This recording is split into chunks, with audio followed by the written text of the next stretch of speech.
Good morning. How are you guys doing this morning? As you can see, my name is Marklin T. Johnson. I'm a self-empowerment keynote speaker. I don't know how I became one of those. Trust me on that one. Conversations I have are on DEI awareness. I've done production industry and corporate world for 20 years. I'm a published author, podcast producer, and I'm a comedian. That's why I'm here today. I didn't want to say that one. The conversation I want to have with you today is about racism. It's a very sensitive subject, but the reason why I want to have it is because I am involved in this community. I hear what kids are saying, parents are saying from every angle, and it is important that we have this conversation because a lot of people are avoiding the conversation at all costs. And what I mean that is every time it comes up, everybody runs to a corner and refuses to discuss it honestly and openly. It's a discussion that must be had. Part of the discussion is about changes. If you notice, I highlighted determination, action, and maintenance. Determination means you want to solve the problem, and it's not an overnight solution. It will never be an overnight solution, but you're taking action. Me being here and having this conversation with you, that's the action that you're looking for. And then you see it says relapse. I didn't highlight relapse for a reason. There's no need for the relapse if you do the maintenance and keep the conversation going.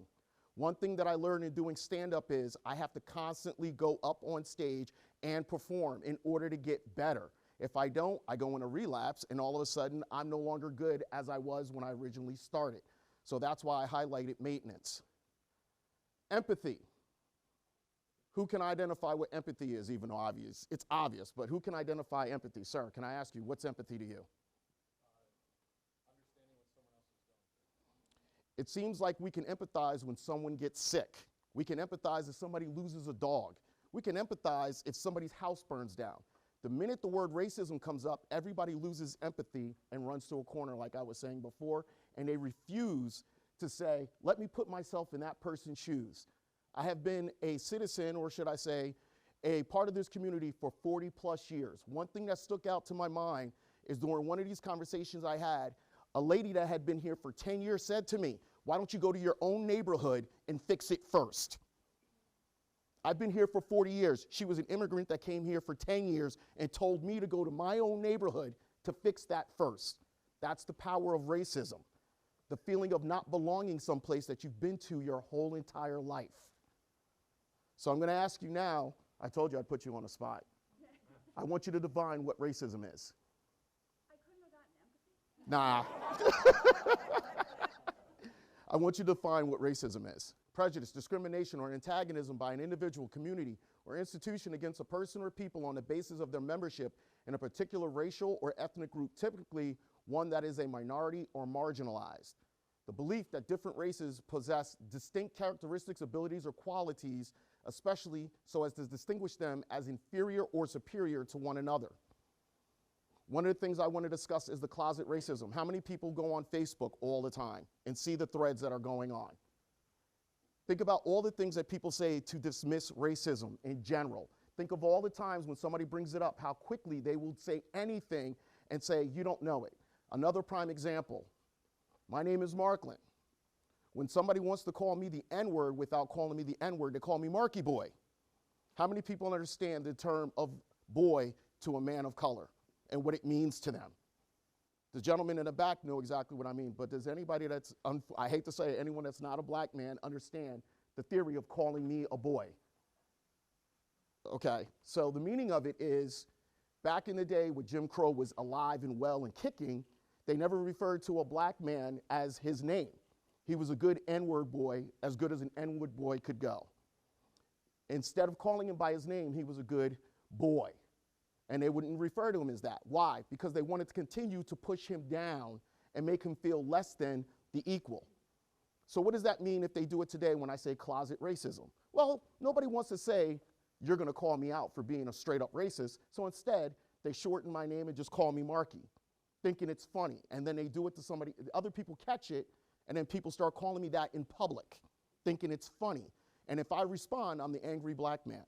Automatically, I'm the angry black guy. How dare I stand up for myself and put people in a position of knowing not to do it again? That's part of the closet racism conversation. Unawareness. When we tell you what the problem is and you're I didn't know. Okay, but let's have that conversation because it's time you do know. Rewriting history, it's a little shaky for me because yes, history has been rewritten, but at the same time, people don't want to have the conversation of why it's trying to be rewritten and how it was rewritten in the first place. Condescending tone when speaking. How many times have you tried to bring up the conversation and you see a guy being real snarky with the guy? All he's doing is explaining his feelings, his emotions, how he's going through it. And people, yeah, whatever, you're an idiot. They explain it away because they don't want to listen. Jim Crow etiquette I just explained. How many people have seen this movie? Show of hands. 1, 2, 3, 4, 5, 6, 7, 8, 9. So about 10 of you have seen it. How many people are here roughly? Would you give an estimate? About 25? About 30 people. So literally 1/3 of you have seen American History X. There's a reason why I chose this movie, because this movie specifically says a lot, and I want you to take a listen. It's a 3-minute hit. It's hard to look back and see the truth about people you love.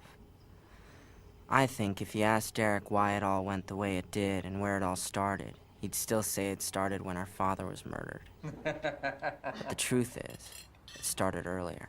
All right. Are we all meeting together for the game tonight? Yes, definitely. All right, Ben's Burger is 7 o'clock, then we go watch the big guy play. Okay. Huh? Yeah. You psyching up for the game? Oh yeah, I'm always ready for that. I got an English exam, 3rd period. I'm having a heart attack. I'm not ready. What's the matter, Fred? You gonna get a B? Might do you good. B minus. Hey, don't laugh. I'm telling you, this guy is different. Dr. Sweeney, this guy's unbelievable. Unbelievable. I've never had a teacher like this. He's got like 2 PhDs. I don't know what he's doing teaching in our school. He's not like other teachers. What's he got you reading? We got this essay exam on this book, Native Son, all in this one book. Native Son, what's that? I don't know that. Well, that's a big surprise. What, I read? Honey, they don't teach Tom Clancy in school. Well, they don't. So what is it? What is this Native Son? What is it? Nothing. It's like this book about this black guy, you know? We're doing this whole black literature, you know? What is it, Black History Month? No, it's just like this guy Sweeney, you know? It's part of the course now. Yeah. What? Nothing, it's just, you know, it's everywhere I look now. What? This affirmative blaction. Honey, a few new books doesn't qualify as affirmative black action. Hey, read the book, ace the guy's test. Just don't swallow everything he feeds you whole. You know, just because you see it on the evening news. No, but like what? All this stuff about making everything equal, it's not that simple. Look, now you got this book, Native Son. You know, what happened to the other books in the course? They're not any good anymore because Mr. 2 PhD says they aren't? Huh? I mean, you gotta trade in great books for black books? Does that make sense? Huh? You gotta question these things, Dare. You gotta look at the whole picture. You know, we're talking about books here, but I'm also talking about my job. I got 2 black guys on my squad now who got their job over a couple of white guys who actually scored higher in the test. Does that make sense? Huh? Yeah, sure, everything's equal now, but I got 2 guys watching my back responsible for my life who aren't as good as 2 other guys. You only got the job because they were black, not because they were the best. That sucks. Yeah. Is that what America's about? No, America's about best man for the job. You do your best, you get the job. You know, this affirmative action crap. I don't know what that's about. There's like some hidden agenda or something going on. You see what I'm saying? Yeah, I do. I don't know. I didn't think about it like that. Well, This guy, though, I don't know. Dr. Sweeney, he comes on like so strong. It's kind of hard not to listen to him, but I don't know. Maybe some of what he says is kind of... it's bullshit. Yeah. Yeah, maybe. No, no. It's nigger bullshit. You see that, don't you? Yeah. You gotta watch out for that. Yeah, no, I get what you're saying. I will. Good boy. Proud of you. Yeah, don't worry about it. Got it.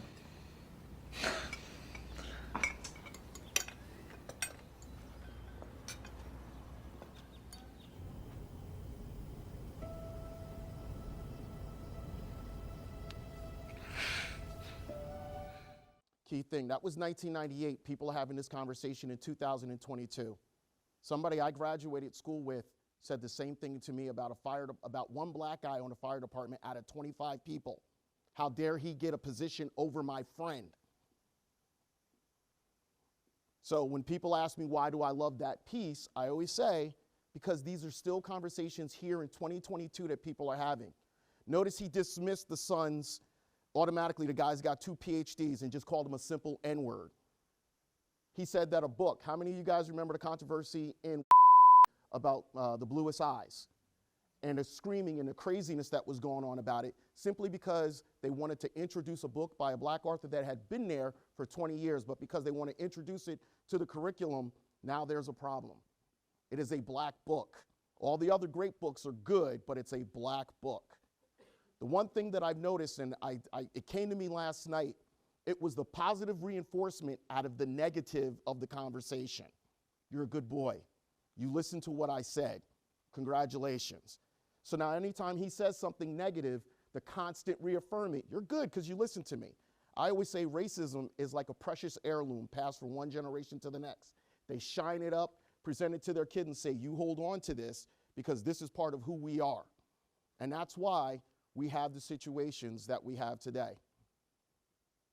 How many of you guys remember the 18 situation?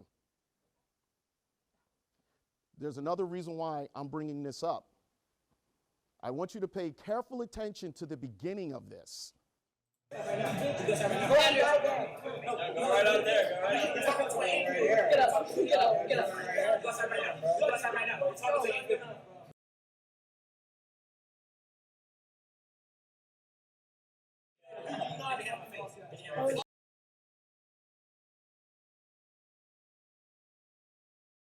Come outside. Oh shit! Yo!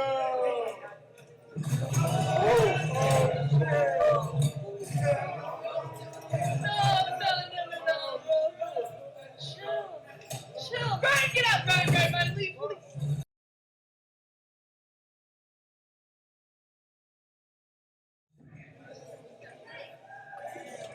Holy shit.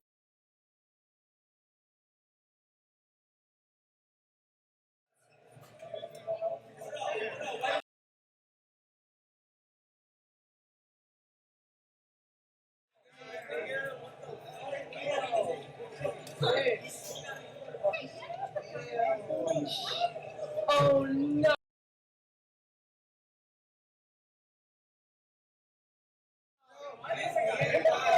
Holy fuck! Yo, it's because he's black. Racially motivated. Here's a quick question. Who instigated the fight? The guy on the right side, right? Does everybody agree that the guy on the right side was instigating the fight? Correct? When I talked about closet racism, here we go again. Media and politicians making snap judgments after looking at a 2-second video. The video was 1.5 minutes long, but it was condensed down to 2 minutes, 2 seconds rather. And sorry, it's not always a black versus white issue. How many of you guys remember how it was handled? The white kid was actually picked up and positioned on a chair to just sit there and be calm. This is not my opinion. This is what you physically see in the whole entire video. One guy wrote, no shock. He agreed with it. The white guy backed down, the black guy kept going. If you watch the video in detail, that's not what happened. But because of people's bias that's built into their brain, they automatically see the person of color guilty no matter what. This is what's going on. That's the reason why I put it up there so you guys can see. This is a real conversation when it was going on. This is the stuff that people are saying in our neighbors. And everyone's always going to say, oh, it's only one person. Oh, it's just one person. It takes one bad apple to spoil the bunch. One bad person to say that this is okay, I'm okay with what's going on, I'm going to allow it to happen. And as long as it happens, who cares? It's not me. It's not my people. I'm not going to let you guys go through it all, but you can get, if you get a quick skim, you get an idea. Sure. People should really know how this works rather than crying racism. The white kid, while he is certainly an asshole in the video, is not the one that took it from a verbal altercation to physical. He automatically said the white kid, now this goes back to the Jim Crow part. Black people don't have a right to their own personal space. So it was okay that the white kid was pointing at him and telling him, I'll do what I want. And and it wasn't even a black kid, it was a Spanish kid. The minute he moved his hand out the way, how dare you tell me I can't impede on your space? But if I came over to you and started poking at you like this, what would you do instinctually? Thank you. How dare he defend himself? He goes on. The other kid was the first one to shove. And the first to swing, which gives the white kid every right to defend himself. The bias that was sitting in this guy's head, literally, it's astonishing if you ask me. And it goes further than that, but I took that out because it stood out to me. It's like literally, here's the video in front of you, and you only wanted to see what you wanted to see. And when he was confronted, he called the guy a snowflake. Ran to calling him a snowflake because the guy confronted him and said, dude, what are you looking at? We're looking at the same thing. How dare he be corrected? Racism today comes in education, social justice, and economics. On the social end, blackface. I've been to Halloween parties and guys dress in blackface and give me the who F cares. I do because I'm insulted. But they didn't care because it's funny. Who cares? Who cares if you're being mocked? It's not you being mocked, it's me. I think less of you that I could care if your feelings are hurt. Deal with it. Should you say the N-word? After my conversation, I had to think about it because I use the N-word with people that I'm familiar with. If they're comfortable using it, I'll use it. I use it in jest when I'm telling jokes sometimes. It comes out when I'm in the moment, just because it sounds good to my ears. And then I thought about it harder, and I had a conversation with one of my friends. How about zero tolerance on the N-word when we're in school? Doesn't make a difference if you're black, white, I don't care if you're using it in jest, if you're joking around with your friends. How about zero tolerance? You use it, you're out. Not expelled, but suspended. Teach them a lesson that using the N-word, there should be no discussion. When one of my friends tries to have the discussion with me, if you know it's offensive, why do you want to even argue or debate to use it? Although I know some of them have used the word behind my back, but I can't stop that. Microaggressions. How many people understand what microaggressions are, sir? It's just those things that go on behind the scenes that they're saying things or doing things that you have an agenda. The biggest microaggression that we see today, again, is in our conversations. You hit the nail right on the head. It's treating the white person differently than the black person, and now the black person sees this and says, wow, this is how it is. I'm gonna give you an example. One of my friends knew I was gonna come and speak, and she wanted to help me with this. Her daughter goes to school here, so I asked her, is there a problem with racism in the school? She said, yeah, and I'm gonna give you an example. A white girl called a black girl the N-word across the cafeteria. Nobody did anything. No teacher, no teacher's aide, security, nobody said anything at all. Because why? They're scared of saying something and having a parent come in and throw a fit because their kid just simply said a word that they supposedly heard other black people using, right? So what does this tell, forget the one black girl, what does this tell the whole entire black student union at this point? That this kid can say this openly and nothing's gonna happen to him. That's a microaggression done right out in front of everyone, and again, the impact of that is what the problem is. I could tell you firsthand, working in corporate America, I experienced the craziest microaggressions. People would, when we would have open discussions, people would start speaking in Ebonics. You know what I'm saying, son? Right on, homeboy. I'm sorry, I don't speak like that. Yeah, I'm here speaking professionally, but trust me, when I get comfortable, if you ever heard me speaking like that, you'd be in shock. Why? Because I've been always told, you speak well for a black guy. Microaggression.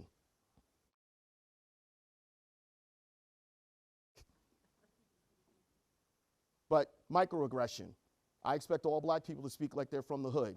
Oh, you're not like the other black people. Microaggression. My one friend said to me one time, when did you get so black?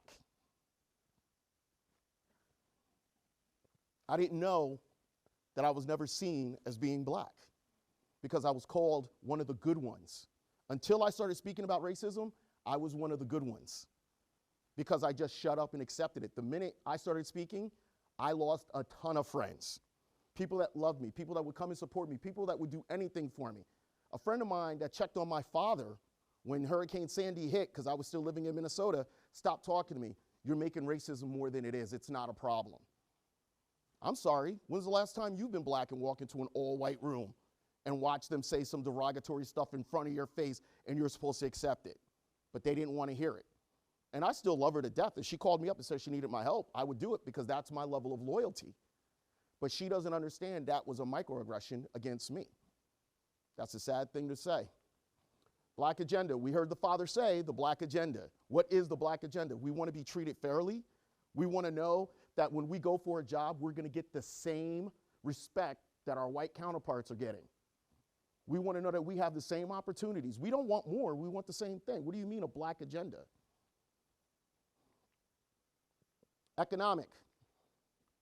How many people understand when they say that it's systematic and people try to dismiss it? Oh, it's not the same. These are some of the things I have shared with people. I'm going to ignore the white and black wealth gap, but come down to where it says Wells Fargo rejected half its black applicants in mortgage refinancing. There was a boom during COVID, and they rejected half of them. Think about how that leaves you strapped for money. How many people in here have refinanced their homes because they needed access to extra money? Because you wanted to start a business and you needed to, get the equity out. Think about what that does to somebody long term. Forget 1 year, long term. Most people invest into their home as the biggest investment in their life, but here we are denying half of them. And then when black people say, oh, we're being left behind, no, you're not. You have the same thing. Okay, well, why are half of us getting, 200,000, and I use the 200,000 microisms of that? Imagine how many more they didn't even talk about. 200,000 was caught. Bank of America, sorry, if you read this one, we've seen, again, the last couple of years, people who have big checks go to the bank, and the bank calls the police on them because they can't believe this person of color has a check that big. I don't even go into the bank. I'm scared, and they know me. I literally take a shot of it and send it over digitally because I don't even want to run into that risk of somebody doubting that I've earned that amount of money. I haven't yet. Hopefully I will one day. But still, it's the fear that is instilled in some people. A lot of people that are successful are people of color. They have an assistant. They hire a white assistant, so anything that they've got to do that will take them to the next level, they will not be questioned because they don't want to experience that feeling of you're denying the fact that I earned $35,000. Why? Racism today, as you can see, I love this graph because everyone loves to say the police are the best thing ever, right? Here's a graph to show you directly black people and white people are on opposite sides of policing. But people want to say it's not real. The police are doing their job. Well, if you're being protected, how many times have we seen a video on Facebook, social media, anywhere, and you see a woman scream rape, and rape's not happening, and the police are there in 2 seconds to arrest the guy? I'll give you a better example. In Oregon, a couple of years ago, we saw the experiment. A white guy walked down the street with his AR-15 open, because it's open carry. One cop car showed up. Let me see your license to ship. Here's my license. They waited a day or two, maybe a week. The black guy comes down the street like this. 8 cars show up. Put your gun on the floor. Put your hands down. 8 cars. 8. They feared for their lives with the black guy, but had no fear of the white guy walking with the AR-15. But unfortunately, some people think that's fair. I hated to use this, but I had to. What's the difference of what they said? I'm going to point to you because you're straight ahead. What's the difference of what they said? Biden, I've made no decision except one. The person I will nominate will be someone of extraordinary qualifications, character, experience, and integrity. And that person will be the first black woman ever nominated to the United States Supreme Court. It's long overdue. Trump, it will be a woman, a very talented, very brilliant woman, Trump said. I think it should be a woman. I actually like women much more than I like men.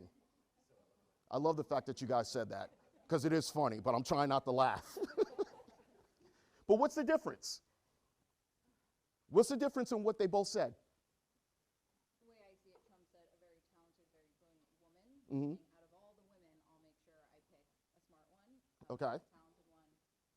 Versus Biden said it will be someone of extraordinary qualifications, character, experience. So looking at all people. Yes. So, like, I don't know. That's the way I see it. Trump. I literally had this conversation with someone, and I said, what's the difference between Biden saying black and Trump saying woman? Oh, well, you're a troublemaker. You just want to make it a problem. No, I just want to know the difference. I'm going to give you a better one. I posted, can I get a directory of all the black businesses?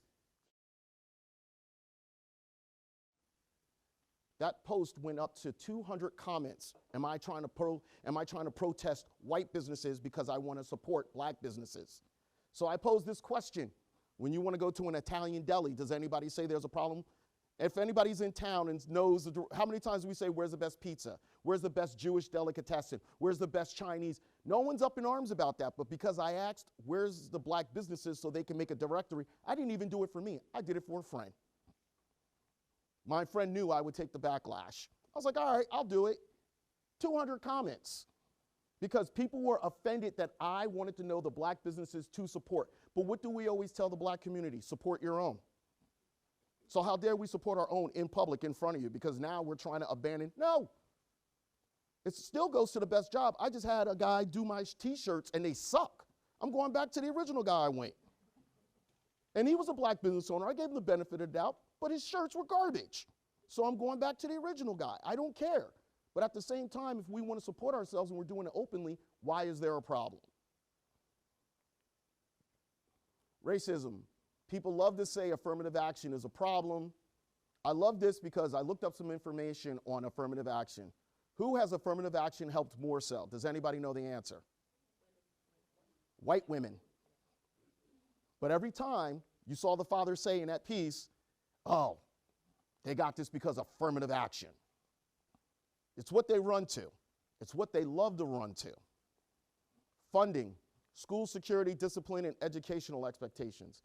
I read a wild study the other day that said the average black person applies to 2 colleges. The average white student, 25. But if the white student doesn't get into the school that they want and they see that the black student did, they automatically yell reverse racism. What the hell is reverse racism? It makes no sense to me. Racism is racism. But how? Because you couldn't get into one of the 25 schools that you went into? Meanwhile, because of money resources and because of opportunity, they could only apply to 2 schools. And yes, a lot of black students now apply to more than that because some of them have the ability, but on average. And that's what we're speaking on. We're speaking on averages. Thank you guys so much. I really appreciate you.